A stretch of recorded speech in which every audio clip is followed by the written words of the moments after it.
That scream was one that didn't just reach the ears, but the soul in a busy shopping mall in Los Angeles, where there was laughter, music, and lights. A woman's scream suddenly froze everything. People stopped. Mobile phones froze in their hands, and the blood that fell on the floor could not hide the truth. That day in Los Angeles was like any other. The sky was blue, the streets were crowded, the glass buildings were shining in the sunlight. Silvercrest Mall, the city's most expensive and famous shopping mall, was as vibrant as ever. In the middle of the mall, a woman stood. Her name was Emma Carter. A plain white shirt, blue jeans, blonde hair falling over her shoulders, and the exhaustion in her eyes that only those who have lived in fear for years can recognize. There was a faint blue mark on her arm, which she tried unsuccessfully to hide with makeup.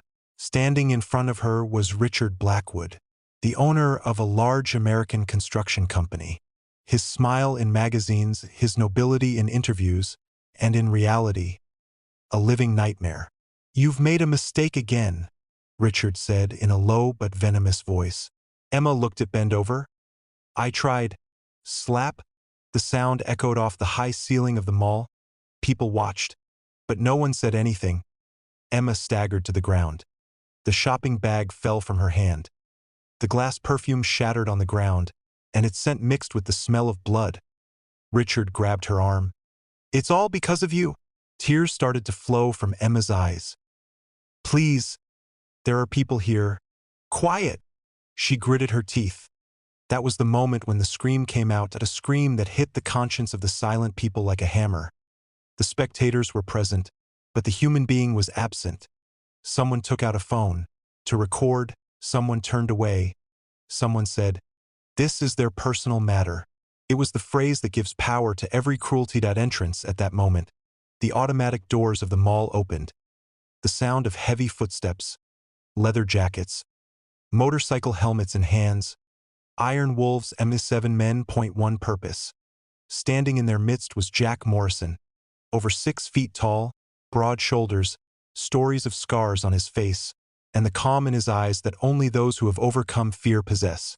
His gaze fell on Emma, sitting on the ground, trembling.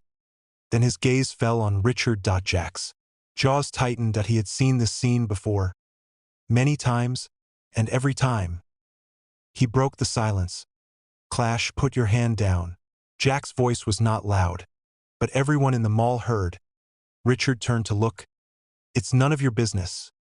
When a woman is on the ground, Jack took a step forward. "It's every man's business." The remaining members of the Iron Wolves slowly dispersed. The path was blocked. Eyes were frozen. Richard tried to laugh. "You know who I am?" Jack came closer, so close that Richard could feel his breath. "I don't care who you are," Jack said. "I care what you're doing." A young girl stepped out of the crowd. She knelt down next to Emma. "Are you okay?" It was the first hand that reached out to help. Then another. Then another. The silence began to break. Richard let go of Emma's arm. The pride melted from his face. Security arrived. The police were called, this time. The power was not in the money. Richard was handcuffed. The cameras were rolling. The people were the same. But now their gazes were downcast. Emma was wrapped in a blanket.